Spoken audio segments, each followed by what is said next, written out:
¿Cómo están? Bienvenidos. Son las 5 de la tarde en punto. Es la hora señalada para que comencemos desde Sura Inversiones esta conversación, esto que llamamos factores determinantes para una convención constitucional exitosa. Les doy la bienvenida a nombre de Sura Inversiones a esta reunión. Sura ha estado cerca de sus clientes, ha tratado de acompañarlos siempre con decisiones, con información de coyuntura y tendencias, todo el 2020 y todo este 2021, años que han sido tan particulares para nuestra vida. Faltan 3 días para unas elecciones que son las más importantes en los últimos 30 años, un poco más de 30 años en rigor, y la idea es acompañarnos con información para este proceso, un proceso que es muy relevante, muy importante para el país, pero también para las vidas de cada uno de nosotros. Este es parte de un ciclo de charlas de actualidad que la idea es que sigamos realizándolas a lo largo de este año.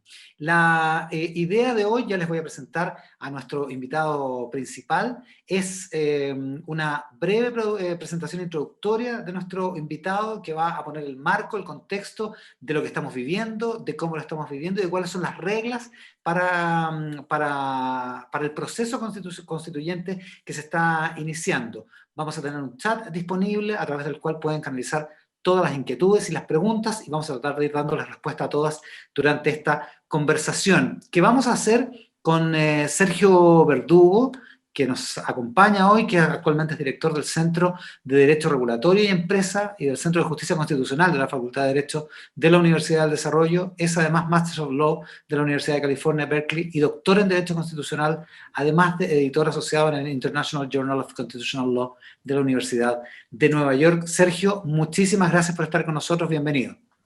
Muchas gracias, Iván. Feliz de estar acá y muchas gracias a Sura por la invitación.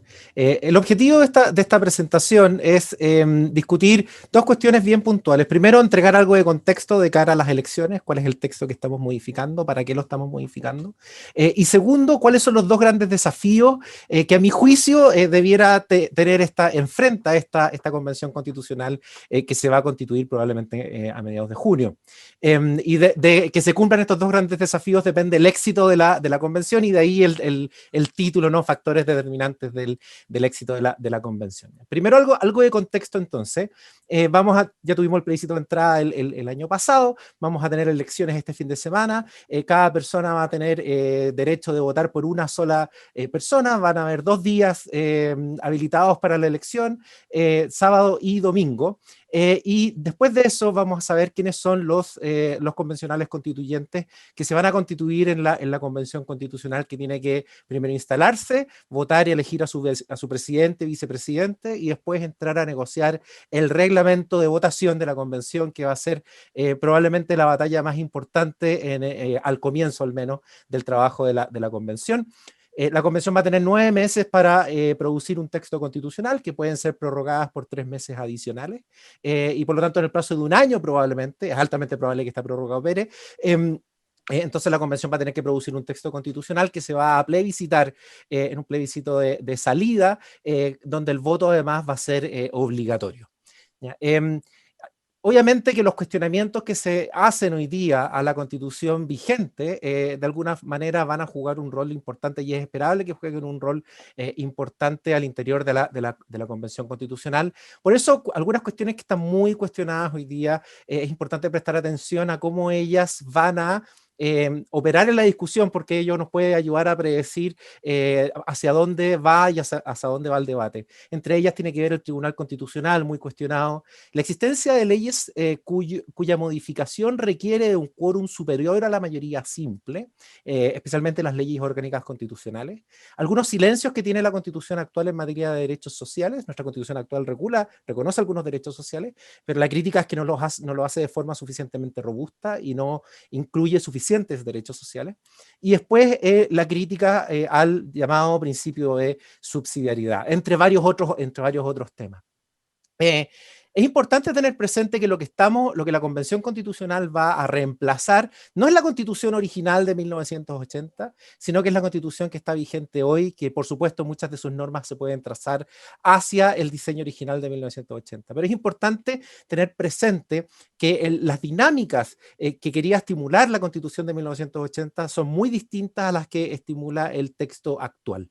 Por eso aquí hay una comparación entre lo que el texto original quería producir y lo que está produciendo nuestro sistema constitucional actual. Ahora, de entender estas diferencias, obviamente no se sigue que la constitución actual esté bien o sea legítima, ¿no?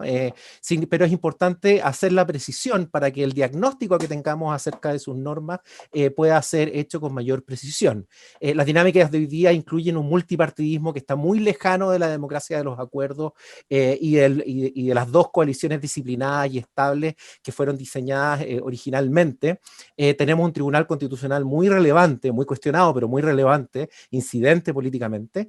No tenemos tutela militar, además tenemos un presidencialismo bastante débil. La subsidiariedad ha mutado, se ha reemplazado especialmente por la jurisprudencia de los tribunales de justicia, y ya no tenemos derechos sociales puramente nominales y formales en la Constitución, sino que además tenemos jueces que efectivamente protegen los derechos sociales de manera limitada, ¿no? Porque los jueces tienen capacidades y atribuciones limitadas para proteger los derechos sociales, pero lo hacen de una forma mucho más activa que como lo hacían en el pasado. Entonces, es esa constitución la que hoy día estamos modificando, es una constitución que tiene muchos problemas, pero es importante identificar bien cuáles son esos problemas. Entonces, bueno, ¿cuáles son los dos principales desafíos de la Convención Constitucional? El principal desafío es producir acuerdos políticos entre rivales. Este desafío es importante porque se espera tener una convención altamente fragmentada, pero también es importante porque los acuerdos entre rivales suelen producir mejores constituciones. Ya voy a explicar por qué. Pero los acuerdos entre partidos o los acuerdos entre facciones pueden ser vistas como pactos de élite. Y hoy día la ciudadanía está rechazando la idea de los pactos de élite. Y es por eso que el segundo desafío tiene que jugar un rol importante, que es la aceptación social tanto del proceso constituyente que se va a seguir como por el texto que se va a producir por la Convención Constitucional. Para que el proceso constituyente sea exitoso se requiere cumplir con estos dos desafíos, pero estos dos desafíos pueden entrar en tensión. Y es por eso que la Convención Constitucional tiene que saber navegar y encontrar un equilibrio entre ambos, ¿ya? Si la Convención fuera solamente acuerdo de élite, ella podría no alcanzar la legitimidad que necesita.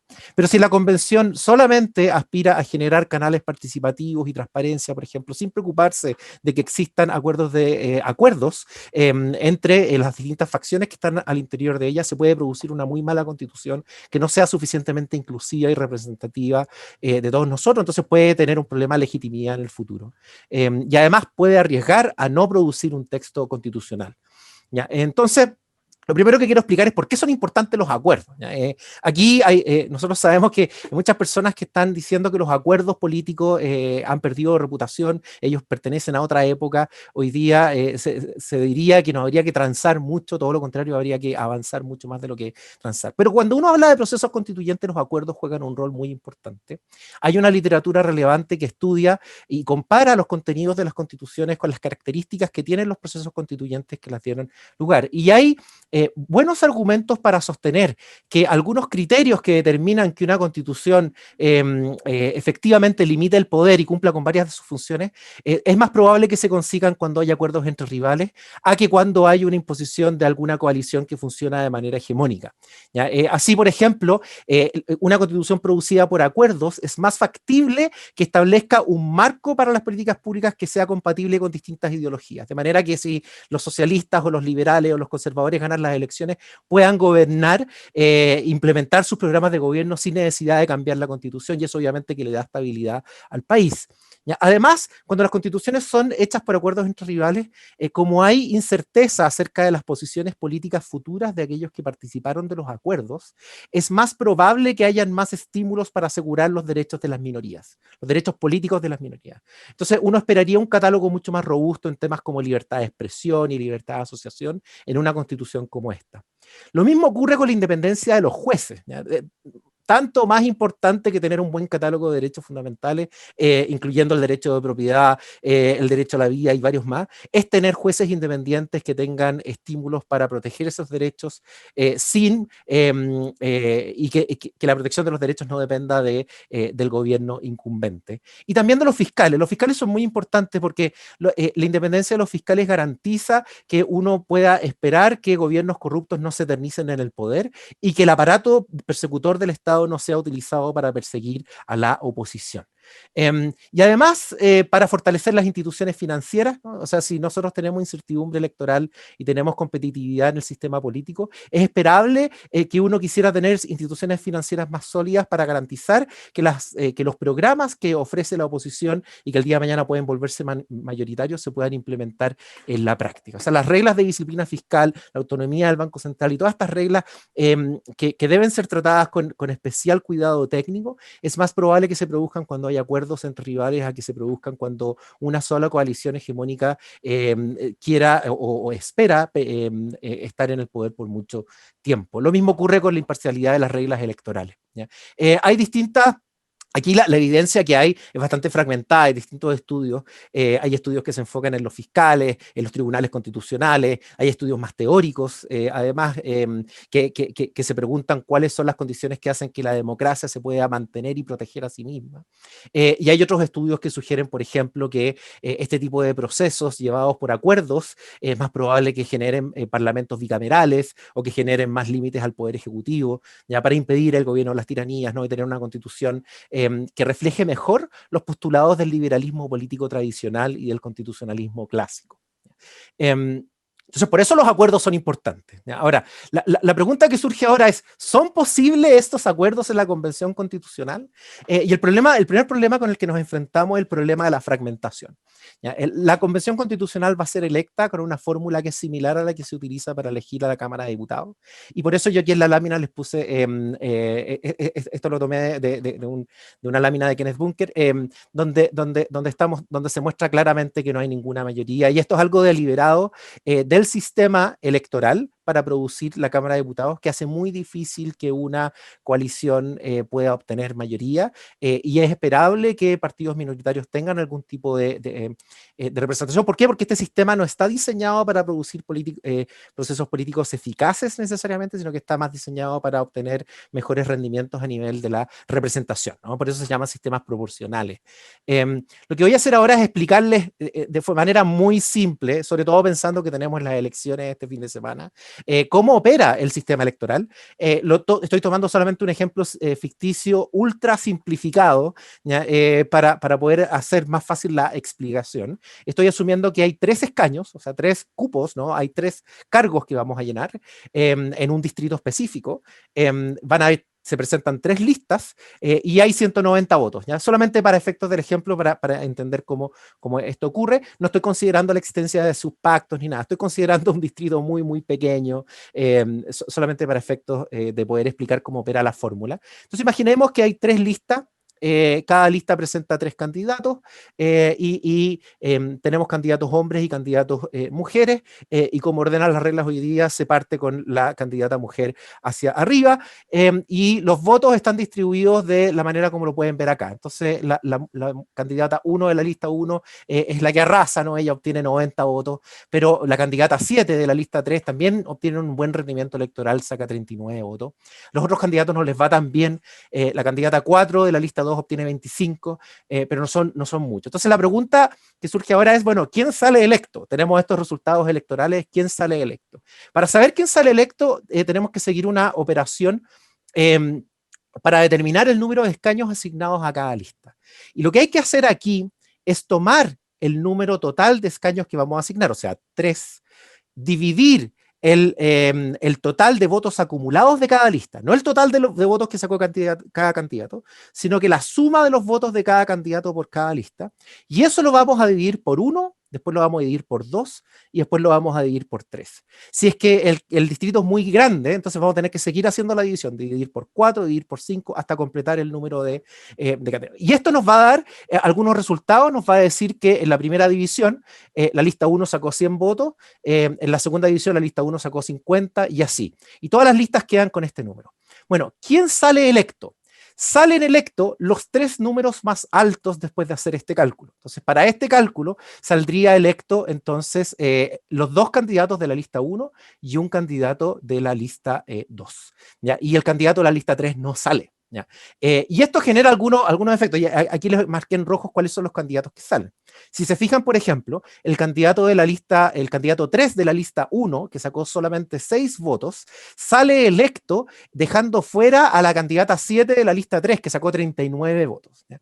Y esto ocurre porque los candidatos suman por lista. ¿Ya? Entonces, lo relevante son los votos de las listas, no los votos de los candidatos.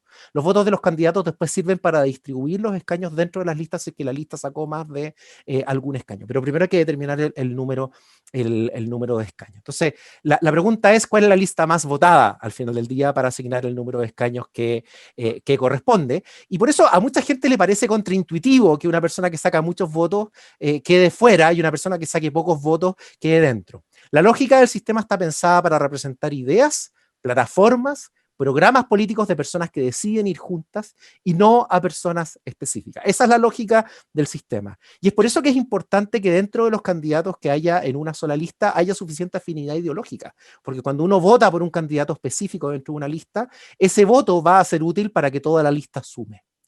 Y es importante tener presente eso. Ahora, el ejercicio que les pongo hasta acá es útil para la elección de la Cámara de Diputados, pero la elección de la Convención Constitucional tiene una corrección adicional que hay que hacer, que es la corrección de la paridad de género.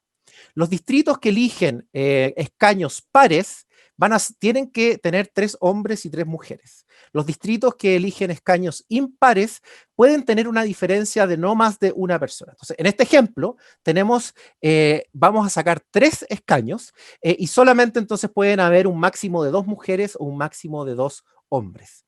Pero no pueden haber 3 mujeres y no pueden haber 3 hombres. En el ejemplo que yo les pongo acá, las 3 candidatas que salen electas son mujeres.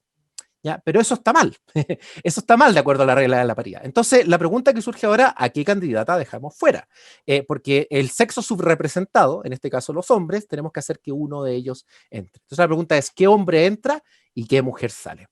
La mujer que sale es la mujer menos votada, en este caso, o sea, la candidata 2. Y el hombre que entra es el candidato hombre más votado que no haya salido electo de su propia lista, o sea, el candidato 2. Y el resultado quedaría así. El candidato 2 de la lista 1 entra y la candidata 3 de la lista 1 queda afuera. Y esto da otro resultado, ¿no? Que un candidato que todavía sacó menos votos queda afuera. La regla de la paridad puede beneficiar tanto a hombres como mujeres. Es esperable que beneficie más a las mujeres que a los hombres, atendido que históricamente Chile ha elegido muchos más hombres que mujeres. Entonces, los grandes números debiera beneficiar mucho más a las mujeres que a los hombres. Pero casuísticamente en algunos distritos esto no va a ocurrir, en algunos distritos esta regla va a beneficiar a los hombres. ¿Ya? Ahora, ¿por qué esta fórmula hace difícil la formación de las mayorías? El ejemplo que yo les puse es un ejemplo simple y poco común, donde estamos asumiendo 3 escaños. Pero imagínense un distrito con 6 escaños o con 7 escaños, donde no hay 3 listas corriendo, sino que hay 8 listas, que es el promedio de listas que están corriendo. Obviamente que en ese tipo de casos uno debiera esperar resultados altamente distintos a los que yo les mostré hoy día. Entonces, por eso se espera mucha fragmentación. Estos son los resultados electorales de la última elección de la Cámara de Diputados. Aquí pueden ver cómo Chile Vamos le sacó mucho rendimiento a sus candidatos yendo juntos, ¿no? Y logró sacar en el distrito 11 a 5 diputados de 6. Ahora, es esperable que las condiciones políticas han cambiado, es altamente probable que en el distrito 11 los Chile Vamos no logre sacar los 5 que tenía antes, y esto se debe probablemente en parte al efecto de los independientes que van por fuera, que le roban votos. Aquí las listas que rinden más son las listas que logran acumular votos por dentro. Los independientes dañan a las listas por eso, y las dañan de los dos lados. ¿Ya? Entonces tenemos que considerar que este fin de semana vamos a tener 1.279 candidatos para 138 escaños organizados en 28 distritos. En promedio los distritos tienen 8 listas, hay un promedio de 50 candidatos y más. solamente hay 3 pactos que se inscribieron en todos los distritos, pero hay muchos otros pactos que se inscribieron en algunos distritos. Hay muchos independientes, además, hay muchos pactos de independientes, son 84, y hay 28 candidatos independientes, además, corriendo por fuera. Hay muchos distritos donde las listas no utilizan títulos fácilmente comprensibles, o sea, no es fácil identificar la ideología de las personas que son afines al interior de ella, y muchos candidatos además corren con una sola materia que les importa, ¿no? Un tema ecológico, por ejemplo, etc.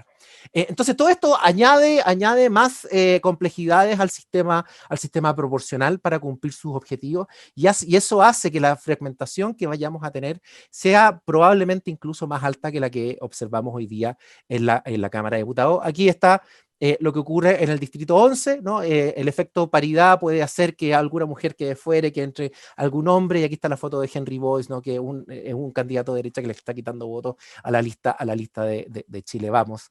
Y también hay candidatos de izquierda también haciendo lo mismo. Yo solamente aquí les reproduje las 3 listas más importantes, las que se espera que tengan más votos, pero hay muchas otras listas que están corriendo. Y después tenemos el efecto de los escaños indígenas. Va a haber una cédula separada para votar por los indígenas. Solamente pueden votar por los indígenas aquellos que estén debidamente inscritos, y esas personas van a tener la opción o de votar por los convencionales normales o de votar por los escaños reservados. El tema de la paridad funciona distinto en los escaños reservados porque en este caso los candidatos, cada uno de ellos va con un reemplazo que tiene que ser de un sexo diferente. Entonces, en el evento de que haya que corregir por paridad, la persona que reemplaza es aquella que se presentó con la candidatura del candidato titular. El efecto indígena es importante porque van a ser 17 escaños que van a compartir intereses comunes. Entonces, es probable que esta facción específica funcione con un cierto grado de disciplina y logren unirse para pelear ciertas y discutir ciertas materias que a ellos les interesa especialmente, ¿ya? Entonces, aquí recordemos que hay varios factores que hacen difícil que incentivar la cooperación en la Convención Constitucional, y es por eso que el diseño del proceso que va a estar regulado en el reglamento de la propia Convención tiene que tomar en consideración, debiera tomar en consideración, ojalá lo tome en consideración, suficientes estímulos para cooperar, para generar condiciones para que haya efectivamente acuerdos, para que se respeten esos acuerdos. Y aquí tenemos que tener en consideración que hay 3 tipos de acuerdos que se pueden llegar. 1, los silencios. 2, textos suficientemente abstractos o ambiguos, de manera de que personas que piensan distinto puedan estar de acuerdo con el lenguaje que se ofrece. Y 3, transacciones recíprocas. Agregamos preferencias. Entonces, imagínense en un ejemplo muy simplificado, que hay un sector político importante que quiere poner al Instituto Nacional de Derechos Humanos en la Constitución y darle una autonomía muy fuerte en la Constitución, y hay otro sector que quiere hacer lo mismo con el Banco Central. Si es que el acuerdo se va al paso 1, entonces ninguno de los dos queda en la Constitución, se podrían anular. Si es que, estoy simplificando, obviamente que la realidad es mucho más compleja. Si es que se da el paso 2, entonces vamos solamente a nombrar a estos 2 órganos sobre la base de criterios que queremos para la autonomía, pero no sobre la base de un estatuto que les queramos dar. Y si se da el 3, entonces los vamos a agregar los 2. Ya, el procedimiento de votación, que todavía no está definido y que el reglamento tiene que definir, va a condicionar si es que 1, 2 y 3 son posibles, especialmente 3.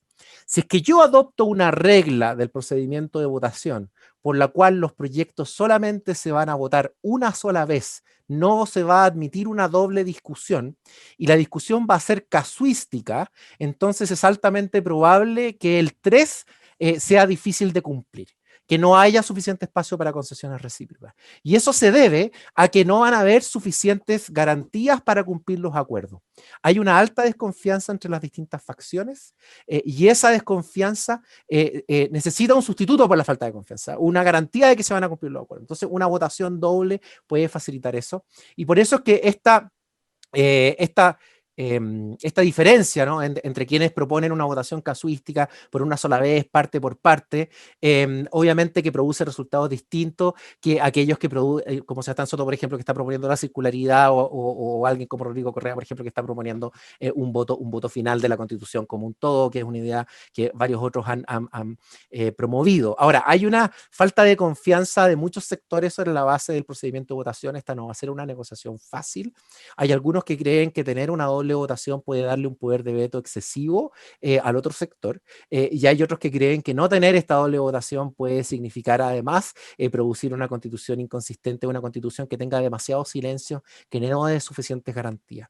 Este punto es el punto más importante probablemente en la negociación del reglamento. ¿Ya? El reglamento necesita tener incentivos para cooperar, y hay muchas alternativas que se pueden dar. Yo no sé si esas alternativas se están explorando lo suficiente, pero debieran hacerse. Una de ellas tiene que ver con el tener más de una posibilidad para discutir los proyectos.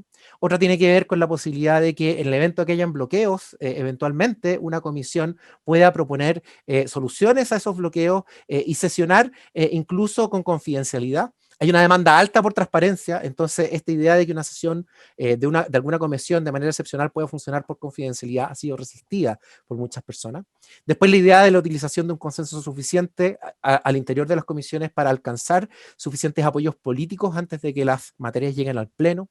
O la definición de aquellas materias que no pueden faltar, de manera de tener algún seguro en contra de la posibilidad de tener demasiados silencios. Aquí podría haber un acuerdo complementario, por ejemplo, o podríamos imitar a otros países que han comenzado sus procesos constituyentes declarando la dirección a la cual la Constitución quiere ir, con cosas concretas, no solamente con principios abstractos, sino que con cuestiones concretas. Queremos un Congreso bicameral, por ejemplo, queremos un sistema semipresidencial, por ejemplo, ¿no? Llegar a grandes acuerdos al principio que puedan ir generando confianzas. ¿Ya? Y la utilización de reglas por defecto. Las reglas por defecto consiste en que si es que yo no llego a acuerdo en algún tema específico, va a haber una norma que va a suplir el silencio. ¿Ya? Nosotros cuando modificamos nuestra constitución hoy día por los procedimientos de reforma constitucional, existe una regla por defecto que es la constitución vigente. Si no logramos modificarla, sigue vigente la constitución actual. Pero el proceso constituyente de la convención constitucional no va a tener una regla por defecto. Entonces los costos de transacción se hacen más altos en la convención constitucional que en el propio Congreso, a lo menos en teoría. Y es por eso que podría ser útil que la propia convención discutiera tener una regla por defecto, a lo mejor distinta a la constitución actual. Arturo Fontaine, por ejemplo, ha propuesto utilizar la constitución del 25, otros han propuesto utilizar la constitución de Bachelet, o alguien podría pensar en un acuerdo complementario de entrada. ¿Ya? Lo importante es evitar establecer instrumentos que vayan a incrementar el riesgo moral. El riesgo moral consiste en que cuando yo tengo un mecanismo, por ejemplo, como los plebiscitos intermedios para resolver desacuerdos, una facción que pueda obtener una mayoría simple, pero no los 2/3, no va a tener suficientes incentivos para buscar los espacios comunes ex ante y va a tener más estímulos para extremar sus posiciones para después llevar alternativas binarias en estos plebiscitos. Eso le hace muy mal al clima de los acuerdos al interior de la Convención Constitucional. El segundo desafío es, bueno, tenemos todas estas leyes, tenemos todas estas cosas que tenemos que hacer, pero además tenemos que generar legitimidad, tenemos que generar aceptación social, y hay muchas ideas que están dando vuelta. Hay quienes creen que la participación ciudadana debiera jugar un rol incidente e importante en la Convención Constitucional, que no bastaría con el plebiscito de entrada, la elección de los convencionales y el plebiscito de salida. Además, se requeriría alguna participación extra. Es importante que si se dan estos espacios de participación se regulen bien, de manera primero que no se altere la naturaleza representativa de la convención, porque eso haría más costosos los acuerdos, ¿ya? Pero además es importante regularlos bien para que los instrumentos de participación no se sientan como puramente decorativos o simbólicos, porque eso podría generar un problema más importante. Lo otro es la idea de la convención acorralada, ¿no? Esto de que la convención vaya a sesionar en un teatro, y aquí puse una foto del Movistar Arena, pero puede ser cualquiera, o un evento donde evidentemente la deliberación pacífica no va a ser la única que va a jugar un rol. La idea de la convención absolutamente transparente, ¿no? El estándar de entrada es el estándar actual del proceso legislativo, de ahí hacia arriba debiéramos entrar a discutir. Y después la idea de el tener una regla por defecto. La idea de la regla por defecto de la constitución actual es una idea que podría deslegitimar a la Convención Constitucional si es que la tomara, por eso es muy poco probable que la tome, ¿no? Porque la Convención tiene que dar una señal de tener una Constitución nueva, de ahí viene la idea de la hoja en blanco, y de no operar con esta regla. Pero uno podría pensar en una regla por defecto, por supuesto, distinta. Y después me robó este chiste de Quino asociado a Mafalda, con ojo con las expectativas también. Las constituciones, uno puede pensar en la legitimidad de origen de las constituciones con la generación actual, pero las constituciones también están diseñadas para durar mucho tiempo, y ojalá que duren por muchas generaciones más. El texto no lo soluciona todo, y una constitución que no diseña procesos políticos eficaces, pero que se limita a declarar muchos derechos importantes, es una constitución que eventualmente podría caer en legitimidad en el futuro, en problemas de legitimidad en el futuro. ¿Ya? Es importante que la constitución entonces termine con los problemas genuinos que tenemos hoy día en el sistema político, los problemas de inercia legislativa, de excesivos bloqueos, y poner las fichas en ese punto. Porque si no lo hace, entonces podríamos estar construyendo un problema de problemas de legitimidad para el futuro. Bueno, muchas gracias, Iván. Sergio ha hecho un esfuerzo brillante por sintetizar un montón de información y un montón de temas. Y te quiero llevar, Sergio, a que vayamos de inmediato con algunas preguntas que están llegando de la gente que está viéndonos, porque las podemos ir contestando rápido. Mira, por ejemplo, hay una cosa que yo he advertido también en estos últimos días, también lo ha hecho el gobierno, que se ha preocupado bastante de tratar de difundir, aunque sea a última hora, algunas normas básicas. Un comentario de un cliente: vamos a tener un desastre, las personas votarán por más de una persona en las elecciones, y lo vamos a ver en los votos nulos. Me ha pasado que hay gente que me ha preguntado ¿por qué tengo que ir a votar 2 días seguidos? No, no es así. No. Uno elige si va a votar el sábado o va a votar el domingo. Hay gente que se confunde por la paridad y cree que hay que votar por un hombre y por una mujer, por ejemplo, Sergio. Sí. No, es importante tener presente que el principio una persona y un voto rige aquí, ¿no? Entonces, cada uno vota una sola vez, puede elegir el momento al que va a ir a votar, va a haber un horario preferente para ciertas personas, por supuesto, pero uno puede elegir fuera de ese horario preferente el horario dentro de los 2 días donde quiere ir a votar, y uno vota solamente por una persona. Si uno pertenece a un pueblo indígena y y tiene la opción de votar por un convencional constituyente en un distrito normal o en un distrito nacional, porque los pueblos indígenas corren por distritos nacionales, uno tiene que elegir en ese caso. Uno no puede votar 2 veces, en ninguna hipótesis. Y la regla de la paridad no significa que una persona va a votar por un hombre y por una mujer simultáneamente, sino que la persona tiene un solo voto. Ahora, acuérdense que ese voto es relevante no solamente para la persona que ustedes eligen, sino que además es relevante para la lista. Claro, exactamente. Entonces, es por decirlo así, ese día te van a pasar 4 papeletas y tienes que marcar un voto en cada papeleta, una rayita en cada papeleta. Así es. Y toda la gente que está viendo se puede convertir en instructor de educación cívica por este tiempo, ¿eh? Porque sería bueno ir reproduciendo todos estos conceptos, porque parece haber mucha confusión, una confusión que a mí me parece totalmente legítima, tomando en consideración que se trata de un evento que no habíamos vivido: 2 días de elecciones, una convención constitucional. Pregunta: ¿se podía inscribir cualquiera en la constituyente? ¿Hubo algún límite para postulantes? En rigor puede ser cualquiera mayor de 18 años, pero tenía que juntar firmas de patrocinio si no estaba en un partido político, ¿no? Sí, no, claro que sí. Pero en este caso, a diferencia de las elecciones regulares, se bajaron las barreras de entrada, ¿ya? Y en parte por eso podemos ver que hay muchos independientes y hay una proliferación de muchas listas de independientes, además. No solamente independientes corriendo por fuera. Había un requisito de juntar firmas, esos requisitos existían, evidentemente, pero fueron más bajos que los de una elección regular. Preguntan cuál es el número de electores y cuántos son de los pueblos originarios. Me da la impresión de que está preguntando por el tamaño del padrón electoral. No sé si entiendo la pregunta. Van a haber 17 representantes de pueblos indígenas, de los cuales 7 pertenecen al pueblo mapuche, hay 2 aymaras, hay varios pueblos que tienen uno solo, ahí se distribuyen entre ellos y se vota sobre la base de distritos nacionales en el caso de ellos. Pese a que los candidatos obviamente tienen un domicilio en algunas regiones específicas, como debieran tenerlo, pero no hay listas por distritos en el caso de los pueblos indígenas.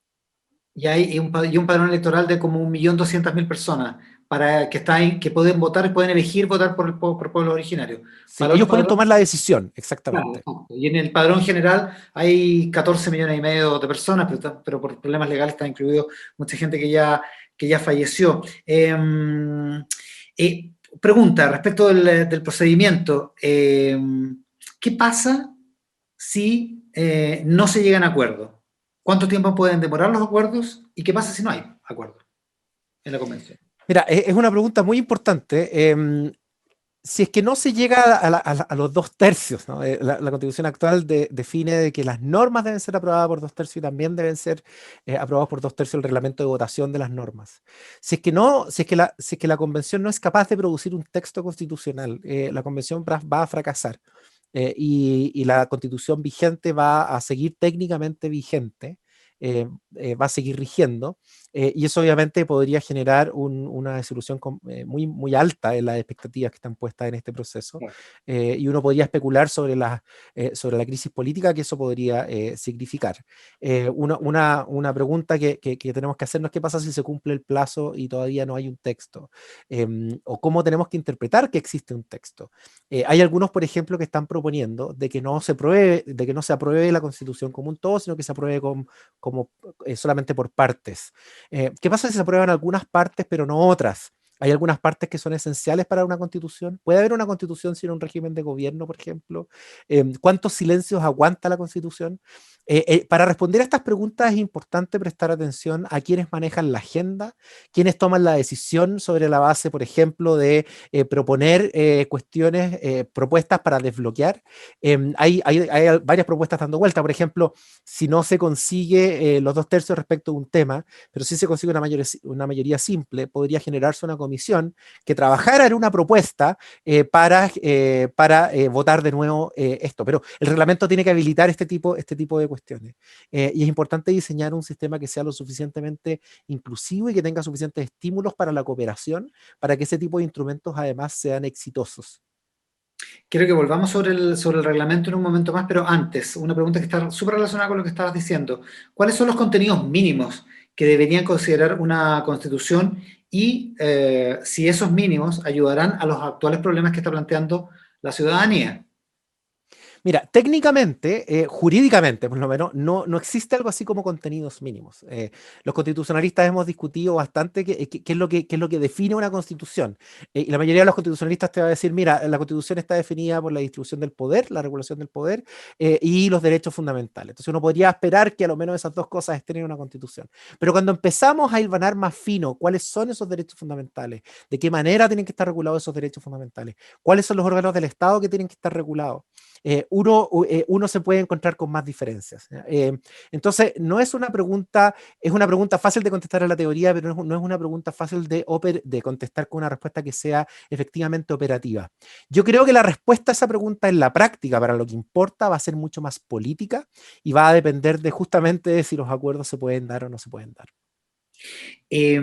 Algunas otras, oye, el público está súper activo, o sea, yo estoy lidiando, así como tú lidiaste con todos esos contenidos de la presentación, estoy lidiando con las preguntas. Un comentario de otra persona que está viendo: un solo voto de constituyentes, tampoco pensando la cantidad de personas que se están presentando. Una lástima que se pierdan tantos buenos constituyentes, porque efectivamente la mayoría Sí. no va a salir, digamos, y hay muy buenos candidatos en algunos casos, ¿no? Sí, hay muy buenos candidatos, pero tienen que ser los ciudadanos los que los elijan, ¿no? Los méritos en democracia, los méritos de los candidatos se definen por los votos. Ahora, en este sistema electoral, las listas son las que mandan. Entonces, es verdad que uno tiene un solo voto, pero si uno apuesta a una lista más ganadora, ¿no? Ese voto va a ser útil para incluso arrastrar a otras personas.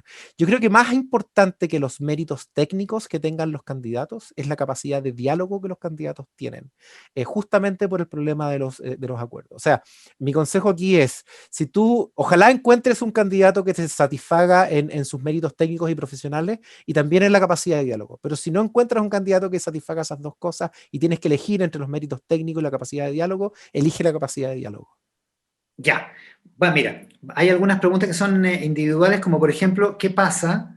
Que yo creo que no sé si hay respuesta real realmente para esto. ¿Qué pasa si uno de los constituyentes se retira durante el proceso o si muere, por ejemplo?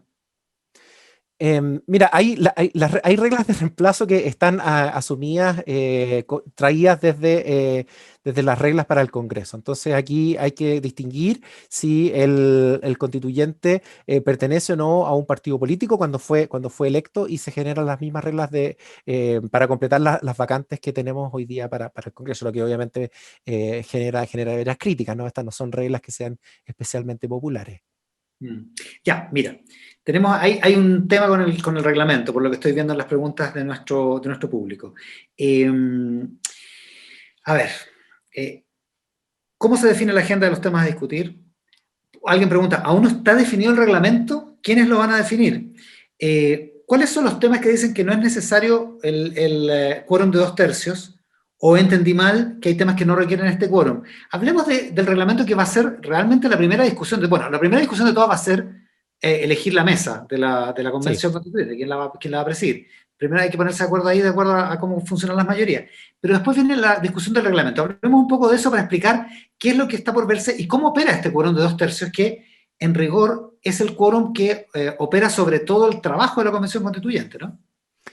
Sí, mira, hoy día tenemos una norma que fue redactada por personas que tenían diferencias, ¿ya? Entonces, eso explica que la norma que tenemos hoy día tenga un grado de ambigüedad importante. La norma dice que la convención va a funcionar, va a tener que aprobar las normas por 2/3 y el reglamento de votación de las normas por 2/3. Pero nadie sabe a qué se refiere con normas, la idea de normas, ¿no? Y aquí los abogados podemos pelear harto qué se refiere con esto. Y la verdad es que quienes redactaron esto entendían cosas distintas. Algunos habían propuesto que esto significara la aprobación de la Constitución como un todo al final, otros creían que no, que esto significaba solamente poner los 2/3 por una sola vez en alguna parte del proceso.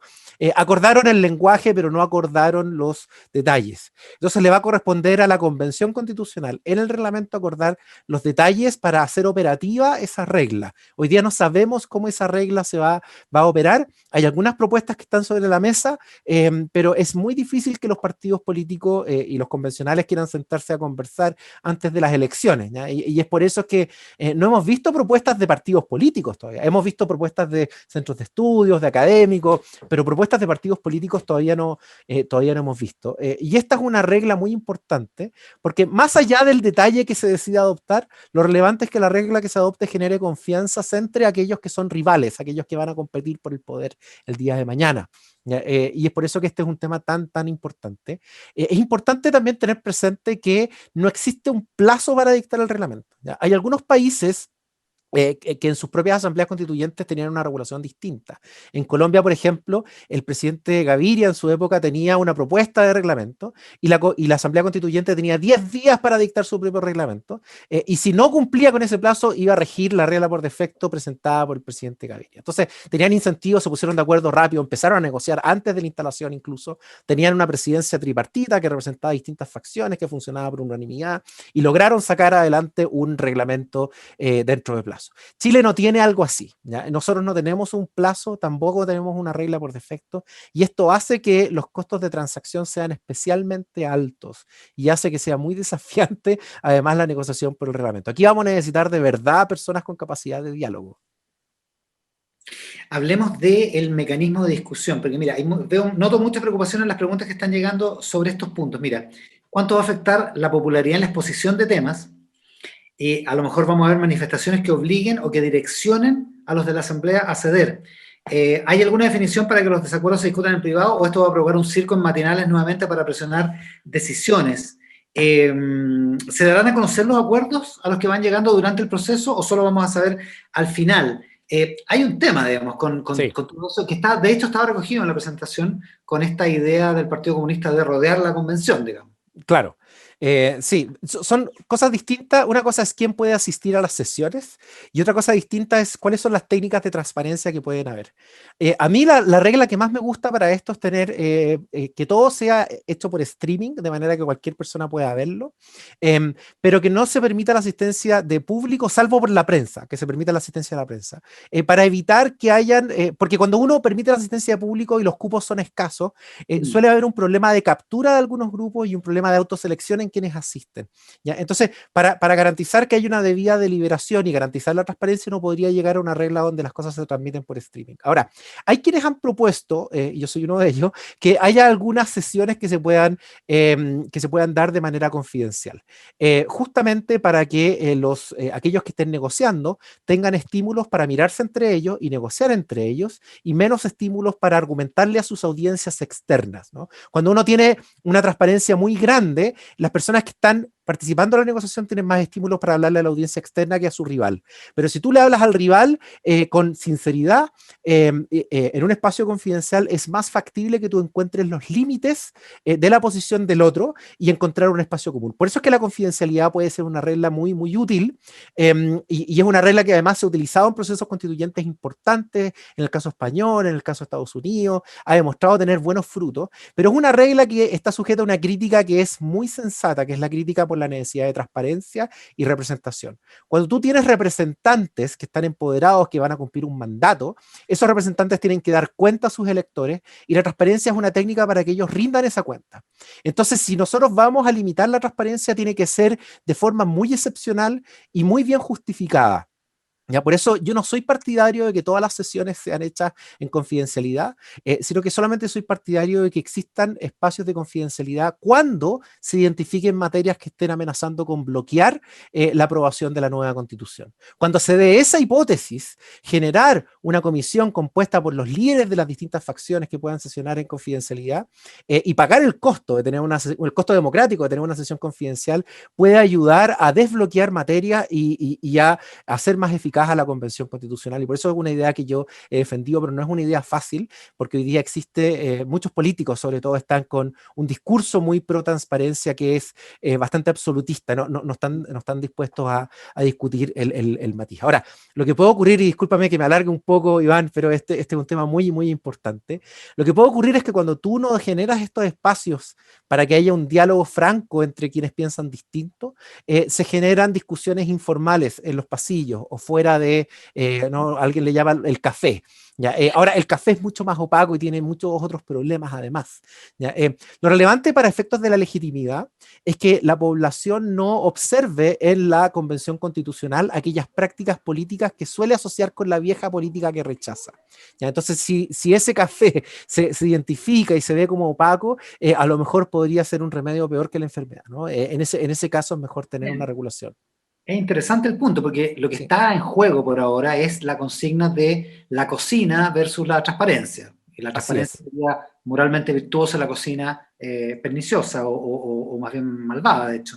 Eh, pero en la práctica toda negociación política requiere, como tú acabas de explicar muy bien, un cierto nivel de reserva precisamente para poder explorar los límites, porque si no los límites no se pueden, no, porque hay cosas que no puedes decir en público porque van a quedar en el registro, porque te las van a sacar en cara por un montón de cosas. Sí, Entonces, ¿cómo equilibrar? ¿Cómo equilibrar? sí. Porque en la práctica lo que no puede pasar es que esto pierda legitimidad social, digamos. O sea, si la gente va a rechazar el acuerdo porque va a creer que es espurio nuevamente, porque está influido por determinados poderes que no están representados en los votos, pues bien, ahí Sí. es donde entramos en un problema nuevamente, digamos. Si uno lee, por ejemplo, las notas que tomaron los miembros, los delegados de la Convención de Filadelfia, que dio lugar a la Constitución de Estados Unidos, que sesionó de forma confidencial, ellos tomaban muy en consideración la necesidad de cambiar de opinión a veces. Cuando un político es capaz de cambiar de opinión para conceder ciertas posiciones, para moderar sus posiciones, es más probable que tenga acuerdos. Y cuando esos políticos, en cambio, han argumentado a sus audiencias externas de manera muy fuerte y muy radical, es muy costoso para ellos cambiar de opinión. ¿Ya? Y es por eso que los espacios de confidencialidad tienen una virtud que es importante y que puede ser incluso justificable desde la perspectiva democrática, pero de nuevo, tiene que ser utilizada con excepcionalidad. La técnica norteamericana, ¿no? Que toda la convención funcionó sobre la lógica de la confidencialidad, no es una técnica que hoy día sería exitosa, creo yo, ¿no? Sería absolutamente rechazada probablemente. Ahora, me da la impresión, Sergio, voy a volver al tiro a las preguntas de nuestros televidentes, de nuestro público, pero me da la impresión de que vamos a tener que tomarnos con algo de calma, con Rabotril eventualmente, o Rice, o cualquier tipo de fármaco que nos ayude a aguantar los nervios al principio, porque yo creo que al principio esto va a costar, el rodaje va a costar los primeros días, quizás sí para ponerse de acuerdo en una mesa, igual va a haber un mes de tiempo para poder negociar eso, pero particularmente las primeras sesiones de reglamento yo creo que van a ser complejas para ponerse de acuerdo al principio, ¿no? Van a ser muy complejas. ¿Ya? Y en esto es importante tomar en consideración no solamente la cantidad de coaliciones y facciones que van a existir, sino que además la posibilidad de que exista disciplina interna por parte de las coaliciones. O sea, que los líderes que representen a otros convencionales puedan hablar sobre la base de grupo. Porque imagínate que todos los convencionales jugaran con colores propios, habría que formar una mesa para que 155 personas se pusieran de acuerdo, o los 2/3 de los 155. Y negociar entre lotes o facciones, obviamente que es mucho más fácil. Por eso la disciplina interna de esas facciones es necesaria para que los acuerdos se puedan honrar y para generar confianzas, ¿ya? Y ojalá que esos lotes además no sean muchos, ¿no? No es lo mismo negociar con 15 facciones que negociar con 4, con 5, con 6. Nos vuelven a preguntar por el quórum de los 2/3. Aclaremos de nuevo, el reglamento tiene que ser aprobado por 2/3.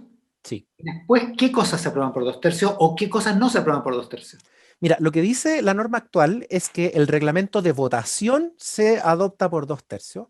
Entonces, hay quienes creen, esta es una interpretación, pero los abogados somos muy buenos para estas interpretaciones. Hay quienes creen que otras partes del reglamento que no tienen que ver con el procedimiento de votación debieran votarse por mayoría simple. Yo no estoy de acuerdo con esta interpretación, pero es una interpretación que está dando vuelta.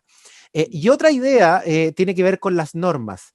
Se dice que la idea, hay quienes creen que las normas tienen que ser aprobadas con 2/3 solamente en el plenario y no necesariamente en las comisiones. Hay quienes creen que además la regla general debiera ser la mayoría simple, por ejemplo, para elegir a los presidentes de las comisiones, o para tomar una serie de decisiones de tipo administrativa, pero también política, que son importantes al interior de la convención. Y obviamente que eso es algo que va a generar bastante debate.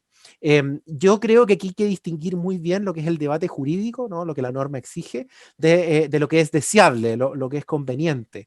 ¿Ya? Yo creo que es deseable, no digo que la norma lo exija, digo que es deseable que las comisiones trabajen con una norma de consenso suficiente para que sea ese el lugar donde se vayan generando los acuerdos que después puedan ser aprobados en el Pleno. Pero hay quienes creen que las comisiones debieran aprobar todo con mayoría simple y generar distintos votos de mayoría o de minoría. ¿Ya? Yo creo que eso puede...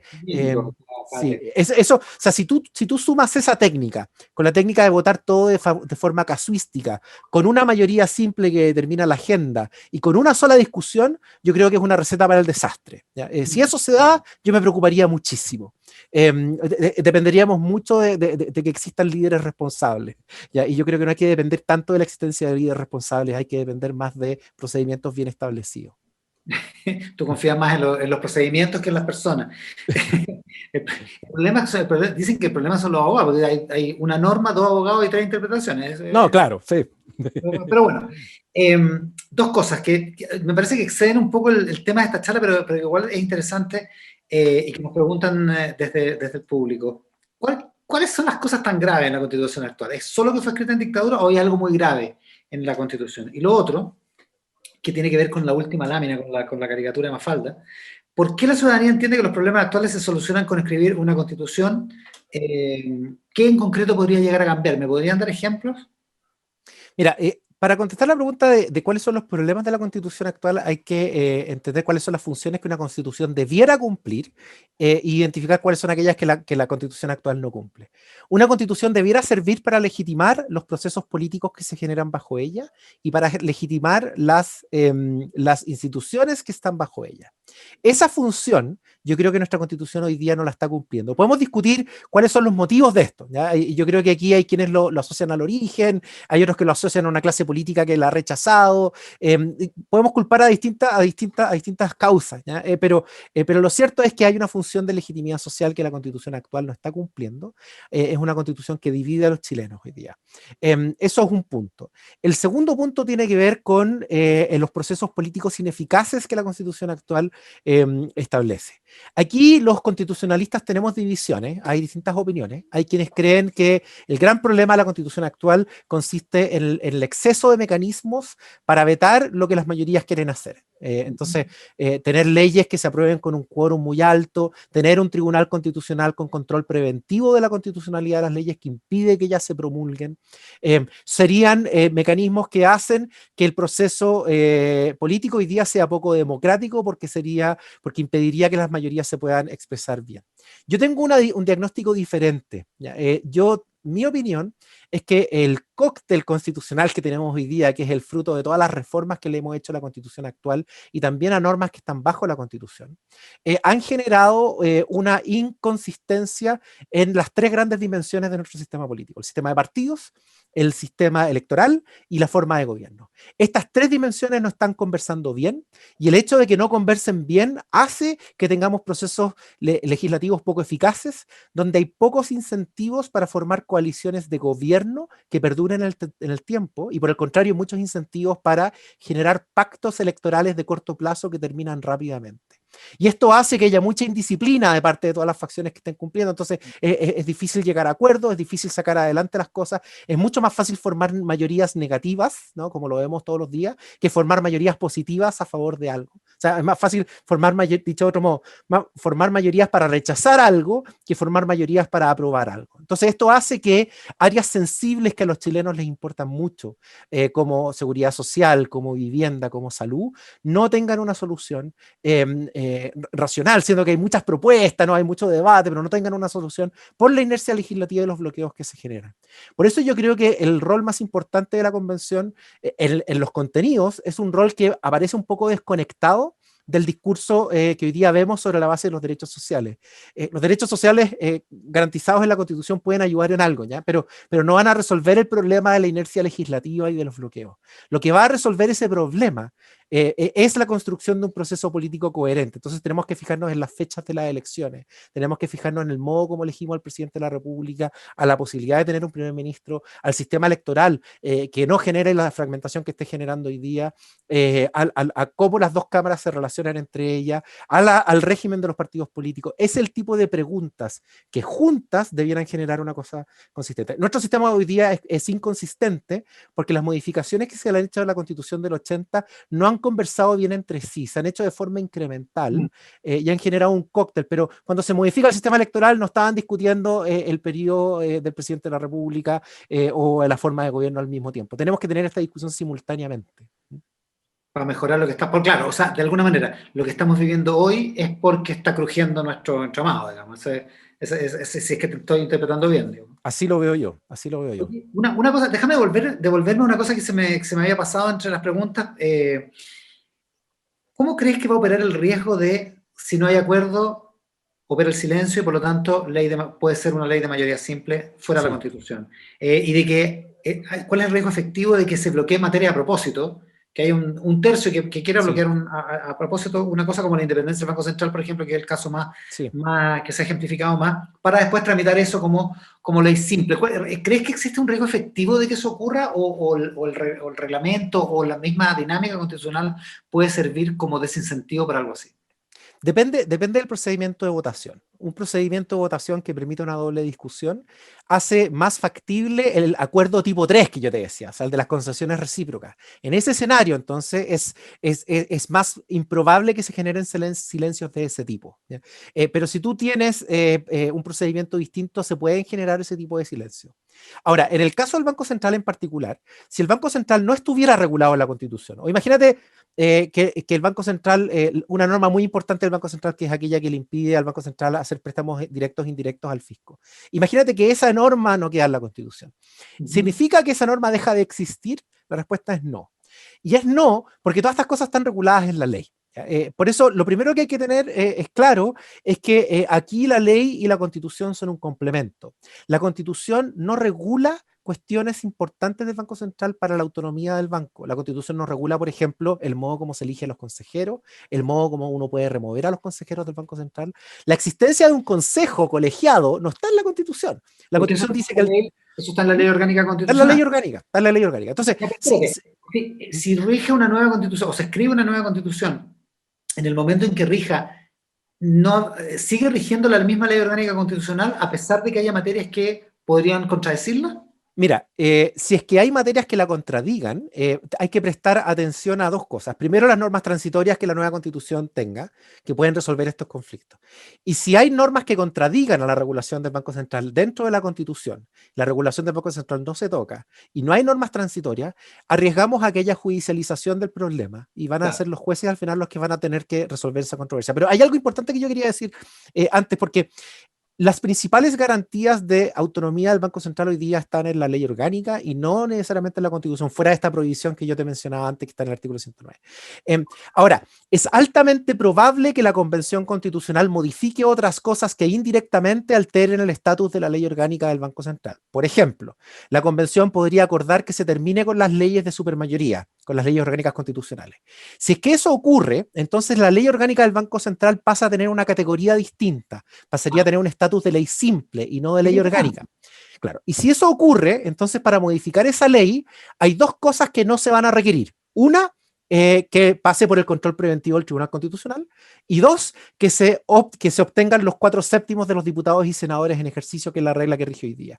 Entonces, no es que la Constitución cambie automáticamente el estatuto del Banco Central, sino que va a hacer que su estatuto quede un poco más vulnerable a las mayorías de turno el día de mañana. Se entiende. Obviamente va a estar operando una mayoría que probablemente va a tener su correlato en el siguiente Congreso, Sí. lo más probable es que eso sí converse, digamos, ¿no? Sí, ahora a mí me parece muy, ahora estoy hablando desde lo que es deseable, no desde lo que va a ocurrir. A mí me parece que es muy deseable que las normas elementales del Banco Central, que incluso hoy día no están en la Constitución, queden en la Constitución, si es que cambiamos el tipo de ley que regula el Banco Central. ¿Ya? Y esto es algo que es defendible democráticamente, porque uno esperaría que las generaciones futuras puedan gobernarse sobre la base de los programas políticos que fueron electos en el futuro. Y si uno no tiene suficientes reglas macroeconómicas que garantizan la disciplina fiscal, entonces puede correrse el riesgo de que el día de mañana haya programas que no se puedan implementar por falta de recursos. Entonces, no solamente las reglas del Banco Central, sino que, por ejemplo, las reglas de los préstamos que puede obtener el Estado. El Estado, por ejemplo, puede hoy día, bajo la Constitución actual, se puede endeudar, pero por ley. Y si quiere pagar la deuda en un plazo que excede el mandato del presidente, o sea, que el próximo gobierno pague la deuda, tiene que ser aprobado por ley de quórum calificado, ¿no? Esta es una regla muy sana y muy democrática, porque garantiza, o no sé si garantiza, pero al menos hace más probable que los recursos estén disponibles el día de mañana para las generaciones que voten el día de mañana por esos programas futuros. ¿Ya? Este tipo de reglas yo creo que debieran estar en la nueva Constitución, aunque obviamente ellas van a estar en un sentido modificado. Y el hecho de que ellas estén o no va a depender en gran medida de los incentivos que haya para colaborar al interior de la Convención. Y yo creo que el tercer tipo de acuerdo, el acuerdo que exige concesiones recíprocas, es el que hace más probable que estas reglas permanezcan. Es interesante porque todo eso parece muy abstracto y muy teórico hasta que se te vuelve práctico, como lo de la deuda, la posibilidad de endeudamiento fiscal, lo acabamos de ver hace algunos meses, Sí. en que el Congreso tuvo que autorizar al Ejecutivo a hacer esa deuda, y probablemente lo volvamos a ver en los próximos meses cuando para financiar el paquete nuevo de ayudas, donde otra vez el Ejecutivo va a necesitar holgura para endeudarse. Estamos en el borde, son las 6 de la tarde. Pero una cosa que yo creo que de alguna manera retoma esta idea para explicar cómo es el procedimiento. Después de aprobar una nueva constitución, supongamos que pasa todo este tiempo, se toma el año de operación y sale un texto final aprobado por 2/3, ¿correcto? Por 2/3 ya veremos cómo, digamos, pero supongamos que es un procedimiento acordado, digamos que sale la Constitución. Okay. Y se plebiscita con voto obligatorio, el plebiscito, sí. lo que se conoce como el plebiscito de salida, y se aprueba una nueva Constitución. Ahí entonces viene un proceso de definición de leyes que estén acorde con esa Constitución, y ahí es donde opera lo que se conocen como las normas transitorias, que hay normas transitorias en esta Constitución. De hecho, los retiros de fondos provisionales son normas transitorias, y las había, por cierto, fueron muy polémicas en la Constitución del 80. Se supone que el texto tiene que salir lo más coherente posible, incluyendo estas normas de transición, que son las que permiten hacer que un andamiaje se enriele con el siguiente, ¿no? Mira, el marco normativo sobre el cual tiene que moverse la Convención le permite explícitamente a la Convención dictar este tipo de normas transitorias. Ahora, la Convención no necesitaba este mandato para dictarlas, la Convención siempre las puede dictar, estas normas transitorias. Pero es importante tener presente que nada asegura que las dicte, ¿ya? O sea, que las dicte y no sabemos cuál va a ser su contenido, no está predeterminado ese contenido. La Convención Constitucional tiene que construir estas normas transitorias para que la implementación de la nueva Constitución sea lo menos traumática posible, ojalá evitando la excesiva judicialización lo más posible, ¿no? El principal riesgo de esta implementación, hay riesgos políticos, ¿no? Importantes que hay que tomar en consideración, pero también hay riesgos relevantes a propósito de la judicialización que esto va a generar y de la incertidumbre que esa judicialización puede dar. Sergio Verdugo, director del Centro de Derecho Regulatorio y Empresa y del Centro de Justicia Constitucional de la Facultad de Derecho de la Universidad de Desarrollo, como uno de sus tantos títulos, Sergio, permíteme resumirlo ahora en la despedida de esta manera. Te agradezco muchísimo que hayas estado con nosotros, le agradecemos muchísimo a toda la gente que se ha conectado, a todos los clientes de Sura Inversiones que han sido convidados a esta sesión, que es una sesión de actualidad que básicamente lo que quiere es darle a todos ustedes mayores inputs, mayores insumos para tomar mejores decisiones en momentos tan importantes como este. La elección que vamos a tener este fin de semana es la más importante en los últimos 30 años. Recuerden que pueden elegir el día que quiera votar y recuerden que tienen que votar, hacer una rayita por cada una de las 4 papeletas que les van a entregar. Ahora, tienen que votar antes de eso, antes del fin de semana tienen que votar ahora, por favor, porque van a tener ahora una encuesta final, porque nos interesa saber si respondimos sus preguntas, si el contenido fue